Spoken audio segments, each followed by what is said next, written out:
Procreative.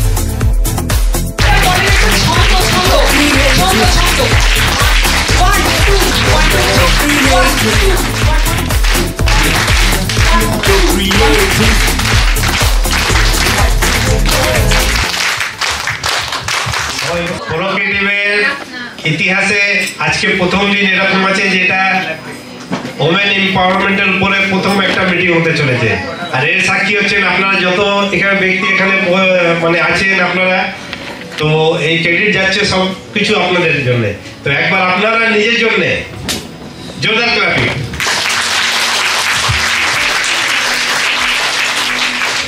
আচ্ছা, আপনাদেরকে কিরকম লাগছে? আজকের দিনটা কাদের আছে? আওয়াজটা বেশি এলো না, মানে সকালবেলা ব্রেকফাস্ট হয়েছে কেন আপনারা জানি। আমি এখানে 9টার সময় এসেছি, তারপর আবার চলে গেছি, আবার এসেছি কেন আমার বাড়ির পাশে আছে। তো 9টার সময় এসে দেখেছি যে দুজন ভদ্র মহিলা এখানে বসে আছে। জিজ্ঞেস করছে যে স্যার আমরা ঠিক জায়গায় এসেছি, প্রোগ্রাম আছে আজকে? তো আপনাদেরকে অনেক অনেক ধন্যবাদ, থ্যাংক ইউ যে আপনারা নিজের ঘরের সবকিছু কাজ ফাজ সেরে অনেক দূর দূর থেকে আপনারা এখানে সময় মতো আপনারা পৌঁছেছেন। ঠিক আছে, তো আজকের দিনে আপনারা যা কিছু পেতে চলেছেন বা যা কিছু পাবেন সব কিছু স্টেপ বাই স্টেপ দেখতে পাবেন। আপনাদেরকে কিভাবে মার্কেটে কাজ করতে অসুবিধা হচ্ছে, মার্কেটে কি কি করলে আপনাদের কাজ বেশি হতে পারে, এই সবের জন্য আমরা আপনাদের জন্য একজন ট্রেনারকে এনে রেখেছি যে ভারতবর্ষে না বিশ্বমানের ট্রেনার আছে, যিনি আপনাদেরকে আজকে ট্রেনিংয়ের মাধ্যমে এই সব জিনিস বোঝাবে যে কিভাবে আপনারা নিজের বাড়ির মধ্যে কাজ করতে করতে বাড়ি থেকে আবার পুরো বিশ্বকে জয় করতে পারেন। সেসব টেকনিকগুলো আজকে আপনাকে শেখানো হবে। তো আপনারা সবাই প্রিপেয়ার হয়ে থাকবেন।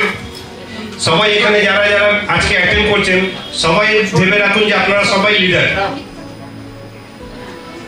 আমাদের পশ্চিমবাংলার আজকের ডেটে সিএম কে আছে? আমি কোনো পলিটিক্যাল কথা বলতে যাচ্ছি না, কোনো পলিটিক্যাল সাপোর্ট না, পলিটিক্যাল ইস্যু না, কিন্তু আজকের ডেটে সিএম কে আছে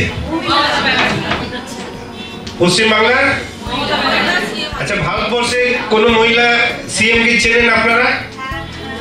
একজনই আছে, শুধু পশ্চিমবাংলা না, পুরো ভারতবর্ষে যে কোনো জায়গায় চলে যাবেন, ইভেন বিদেশেও চলে গেলে, যেহেতু নেটওয়ার্কিং করার অভ্যেস আছে। তো 2015-16তে আমি সৌদি আরবে ছিলাম, ওখানেও একটা মিটিং করেছি। তখন আমাকে লোক এসে জিজ্ঞেস করছে ক্যা রে তু দিদি কা আদমি হ্যাঁ? মানে এরকম ভাবুন যে দিদি কত, মানে ওখানে সব আলাদা আলাদা, কেউ পাকিস্তান, কেউ বাংলাদেশ, কেউ ভারতবর্ষের আলাদা আলাদা রাজ্যের। তারা যখন আমাকে দেখলো এইভাবে একটা মিটিং করতে, সেখানে আমি মিটিং করছি, এবার নেটওয়ার্কিং করি তো অভ্যেস আছে, চেঁচিয়ে কথা বলা, লোকজনকে কন্ট্যাক্ট করে কথা বলা, কি হলো আপনি আমার আওয়াজ পাচ্ছেন কি পাচ্ছেন না। যখন এইসব দেখেছে তারা হুট করে দেখলো যে এই তো ইঞ্জিনিয়ারিং আছে, সিভিল ইঞ্জিনিয়ারিং ফিল্ডে কাজ করছে, এ আবার কি পলিটিশিয়ান নাকি? যে ব্রেকের সময় এসে এক একজন আলাদাভাবে জিজ্ঞেস করছে কেন তুই দিদি কা আদমি হ্যাঁ, পলিটিক্স করতে হবে, ভাগ কে হ্যাঁ ওদের সে? হ্যাঁ, তো ভাবুন আমাদের মানে দিদির কত সুনাম আছে। পলিটিক্স ইস্যু বলছি না, ওমেন পাওয়ার পুরো ভারতবর্ষের মধ্যে। আপনারা জানেন উনি যে জায়গা থেকে উঠে এসেছে, কি আছে না আছে ওই সব থেকে আমাদের কিছু নেবার নেই, কিন্তু আজকে ওনার নামে পুরো ভারতবর্ষের মধ্যে একটা প্রচার হয়। কোথাও যদি জিজ্ঞেস করা হয় যে ভারতবর্ষের কোনো সিএম মহিলা আছে, তো সেটা কোথায় আছে? পশ্চিমবাংলায়। তাহলে আপনারা পারবেন না? আপনারা জয় করতে পারবেন না? আপনারা ভাবতে পারছেন না। ওনাকে কি কেউ তুলে দিয়ে দিয়েছিল যে নিয়ে আপনি সিএম হয়ে যান? হ্যাঁ, কত লড়াই করেছে, স্টুডেন্ট লাইফ থেকে লড়াই করেছে। করতে করতে গিয়ে একটা মিশনে যখন কাজ করেন না, তখন ভাববেন এই তো এই মাসে আমি লিডারশিপ হতে পারলাম না, আরে আমার ইনকামটা কমে গেল। আরে আপনি কি ওর জন্য এসছেন? আপনি জয় করার জন্য এসছেন। তো ওই জয় করার ক্ষমতাটা এই 3 মাস 6 মাস 1 বছর আপনি ক্যালকুলেশন করছেন। আপনি চিন্তা ভাবনা আপনার এরকম হওয়া দরকার যে আমার টিমের মধ্যে কতজন ব্যক্তি টিম মেম্বার হবে। 10,000, 1 লাখ, 2 লাখ, সেখানে আপনার টার্গেট না 200-400 লোকের টার্গেট থাকবে। 200-400 লোক এসেছে, কাজ করছে না, হতেই পারে। তো আপনার টার্গেট কি 200-400 লোক? আপনার টার্গেট কি নিজের লিডারশিপ? আমার টিম থেকে কি করে 10 জন লিডারশিপ হতে পারে, আমার টিমের মধ্যে কি করে 10 জন লাক্সারি কার অ্যাচিভ করতে পারে, আমার টিমের মধ্যে কি করে 100 জন মহিলাকে আমি কার দিলাতে পারি। এবার বলবে ভাই বাড়িতে রান্না করছি, হ্যাঁ বলছে মাছ ঠিক করে রান্না হয়নি, নুন কম আছে, ডাল ঠিক করে রান্না হয়নি, হ্যাঁ ভাতে জল করে মানে এই করতে গিয়ে ভাতটা একটু রয়ে গেছে, তো কি এই পৃথিবীতে এগ্রিমেন্ট করে এসছি? এটা আপনাদের পক্ষে কথা বলছি, ঠিক আছে, যে এগ্রিমেন্ট করে এসছি যে রান্না করার জন্য এসছি, হ্যাঁ রান্না করে শুধু খাওয়ার জন্য এসছি? খাইয়ে বলবো কিরকম লাগলো মাছটা, ভালো লেগেছে, এটা শোনার জন্য এসছি নাকি? ভাবুন তো একটুখানি চিন্তা করুন তো, আপনারা কেন এসেছেন এই পৃথিবীতে? পৃথিবীতে আপনারাও এসেছেন নিজের প্রমাণ হওয়া দরকার, নিজে কিছু করতে পারি এটা প্রমাণ করে দেখানো দরকার। আমি নিজেও গাড়ি নিতে পারি আর 10 জনকে গাড়ি কেনাতে পারি এরকম প্রমাণ করা দরকার। আর এটা করার জন্য কি আছে আপনার কাছে? প্ল্যাটফর্ম প্রোক্রিয়েটিভ মার্কেটিং প্রাইভেট লিমিটেড, যে প্ল্যাটফর্মের মাধ্যম থেকে আপনি নিজেকে প্রমাণ করতে পারবেন। কিন্তু কেউ যদি মনে করে 3 মাস 6 মাস 1 বছরেই প্রমাণ করব, তো এরকম হবে না, এরকম হবে না। এটা রাতারাতি কিছু হয় না। বড় কিছু করতে গেলে আপনাকে সেরকম বড়ভাবে চিন্তা ভাবনা করতে হবে।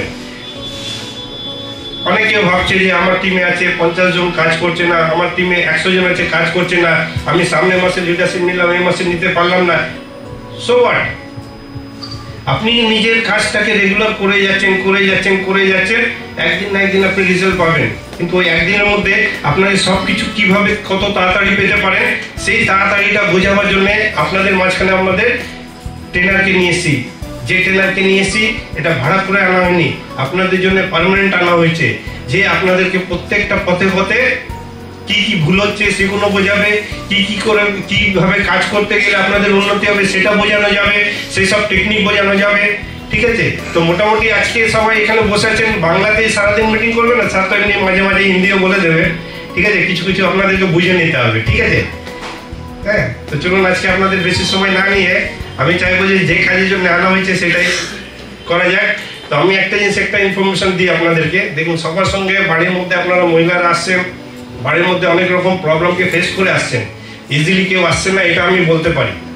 ম্যাক্সিমাম 5-10% হতে পারে যে কোনো প্রবলেম নেই চলে এলাম, কিন্তু আমি মনে করি 90% মহিলা যিনি আসছেন তারা অনেক রকম প্রবলেম ফেস করে এখানে আসছেন। শুধু এখানে আসছেন না, ফিল্ডে যাচ্ছেন, ফিল্ডে গিয়ে কাজ করছেন, অনেক রকম জায়গা পৌঁছাতে হচ্ছে, সেখানে যাওয়া দরকার কি না যাওয়া দরকার সেগুলো ক্যালকুলেশন করতে হচ্ছে।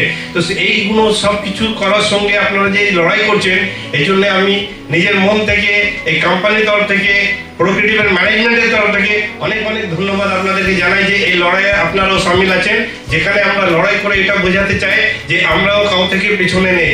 যদি দিদি সিএম হতে পারে তো আমরাও এই দেশে নাম্বার 1 এন্টারপ্রেনার হতে পারি, ঠিক আছে। কিন্তু তার জন্য আপনাদেরকে বল দিতে হবে, আপনাদেরকে কসম খেতে হবে, আপনাদেরকে শপথ নিতে হবে। সেটা আমি নিলে হবে না, আমি নিলে হবে না, সেটা আপনাদেরকে নিতে হবে। তো আপনারা কি আছে রেডি?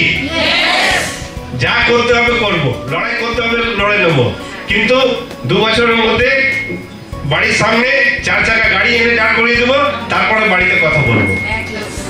যদি এটা না করতে পারি তাহলে বাড়ির লোকরা সত্যি হয়ে যাবে যে বলছিলাম না ফালতু গিয়ে সময় নষ্ট করছো, বলছিলাম না ফালতু যাচ্ছ, এইসব কোম্পানি এরকম আসে যায়। কোম্পানিতে তো অন্য লোকরাও পাচ্ছে, কোম্পানিতে ডেইলি টাকা দেওয়া হচ্ছে, ডেইলি সবাই ইনকাম নিচ্ছে। এবার যে পাচ্ছে না সে কি করবে? দো বাবা এত চেষ্টা করছি কিছুই আসে না, এই তো এতজনকে বললাম, এই তো এতজন আমার সঙ্গে এলো, তো কে এলো কে গেল এটা শোনার জন্য আসিনি। একটা ছোট গল্প শুনিয়ে এখানে শেষ করবো প্রোগ্রাম শেষ করবো না, আমার পরে স্যারকে ডেকে নেবো যাতে আপনাদের সারাদিনের প্রোগ্রামটা আপনাকে শিডিউল বাই শিডিউল আপনি পেতে থাকবেন। একজন ভদ্রমহিলা সকালে আমি শেয়ার করছিলাম এই কথাটা, উনি অনেক প্রবলেমে ছিলেন। কি প্রবলেমে ছিলেন? ওনার স্বামী ওনাকে ছেড়ে চলে গেছে। উনি একজন নেটওয়ার্ক মার্কেটিং এর one of the best leader আছে, তার কথা আমি বলছি। ওনার স্বামী ওনাকে ছেড়ে চলে গেছে, বাচ্চা আছে 3-4 বছরের, ঠিক আছে। এবার তাকে নিয়ে এসে কোলে ঘুরে বেড়াচ্ছে যে কোথাও আমি চাকরি পেয়ে যাই। এবার কেউ চাকরি দেবে ওকে? বাচ্চা নিয়ে যাবে, চাকরি কে দেবে ওকে? বাচ্চাকেও দেখার আছে আর চাকরিও চাই, খুঁজে বেড়াচ্ছে কিন্তু পাচ্ছে না, কে দেবে? দেবে না। এবং সেখানে একটা জায়গায় ও বসে চা খাচ্ছিল, কফি খাচ্ছিল, সেখানে দেখলো যে 2-3 জন এরকম নাকি বই নিয়ে নিয়ে তাকে অন্যজনকে প্ল্যান করছে। তো ওই ভদ্রমহিলা গিয়ে জিজ্ঞেস করলেন যে এই যে এখন বলছিলেন তো এটা কি কাজ আছে, আমি কি করতে পারবো? তো বলে এটা হোম বেস কাজ আছে, আপনি 100% করতে পারবেন। তো বলে এর জন্য কি করতে হবে, এর জন্য কি করতে হবে, কি আমাকে কিছু প্রোডাক্ট বেচতে হবে, কি কোম্পানিতে এসে সারাদিন ডিউটি করতে হবে, তো আমার মেয়ে আছে আমি তাকে কিভাবে দেখবো? তো ওনাকে বলা হলো যে না, আপনাকে শুধুমাত্র একটা কাজ করতে হবে, শুধুমাত্র একটা কাজ করতে হবে। বলে কি কাজ? বলে ওই কাজটা হচ্ছে আপনার 3 ফুট সার্কেলে, 3 ফুট সার্কেলে যে কোনো ব্যক্তি যদি এসে যায় তাকে আপনাকে আপনার প্রোগ্রাম যেটা আছে ওটা শেয়ার করতে হবে, প্রোগ্রামটা শেয়ার করতে হবে, যে প্ল্যান আছে শেয়ার করতে হবে, এই কোম্পানিটা শেয়ার করতে হবে। তো ওর উপরে তো এমনি জায়গা ছিল, স্বামী ছেড়ে চলে গেছে বাচ্চাকে নিয়ে, আবার কোথায়? আমাদের দেশে না, ইংল্যান্ডে, লন্ডনে। তার নাম আছে জেন লাইন্স। আপনারা যদি ইউটিউবে খুঁজবেন পাবেন, ওই ইংরেজিতে পুরো স্পিচ দিচ্ছে, নিজের ব্যাপারে বলছে। তো কি করলো, আজকের পৃথিবীতে ওর টপ মানে মহিলাদের মধ্যে টপ 5 এর মধ্যে ওর নাম আসে। তো ও কি করলো, ওই 3 ফুট সার্কেলে যাকে পেয়ে যায়, সে শপিং মল হোক, ইলেকট্রিক বিল্ডিং যাচ্ছে, চা কফি খেতে যাচ্ছে, সেখানে শেয়ার করা শুরু করে দিল। বলে আমি কতজন ব্যক্তি আমাকে না বলেছে আমি জানি না, কিন্তু আমি না শুনতে শুনতে আজকে আমি টপে চলে গেলাম। তো কি আপনারা এটা করতে পারবেন? যে আসবে সে যে কেউ হোক তাকে শেয়ার করবো। আমার জায়গাতে এলে কেন? আমার লক্ষ্মণ রেখা কাটা ছিল, তুমি ওর ভিতরে এলে কেন? তুমি এসেছো, তোমাকে শুনতে হবে। শোনাতে রাজি আপনারা? আমাকে লজ্জা লাগছে, বলবো কি বলবে, কি ভাববে। এটা যদি আপনি ভাবলেন তাহলে আপনার কাজ, ওনার কাজ আপনি নিয়ে নিচ্ছেন, তো আপনার কাজটা ওখানেই শেষ হয়ে গেল। তো আপনার কাজ আপনি কি করবেন, কি করবেন? আপনার 3 ফুট সার্কেলে কেউ যদি পা রেখে দিল, কেন দিলে ভাই? তোমার দোষ। তুমি কেন দিলে? আমার জায়গা ছিল, আমি তো যাইনি তোমার কাছে, কিন্তু আমার 3 ফুট সার্কেল আমি নিয়ে চলি, যেখানে যাব 3 ফুট সার্কেল নিয়ে যাব। এবার সে অফিসার হোক, সে কোথাও কি বলে ঝাড়ুদার হোক, যেই ব্যক্তি হোক না কেন, যদি আমার জায়গাতে পা রেখেছে তাকে আমার প্ল্যান শুনতে হবে। করবে কি করবে না তার ব্যক্তিগত ব্যাপার, সেটা আমার ব্যাপার না। ঠিক আছে? তো থ্যাংক ইউ ভেরি মাচ। আপনারা এখানে থাকুন, সারাদিন প্রোগ্রামটা শুনুন। আমি মাইকটা হ্যান্ড ওভার করে দিচ্ছি ম্যাডামের হাতে। সারাদিন আজকে ট্রেনিং আপনাদের কন্টিনিউ থাকবে। ঠিক আছে? Thank you.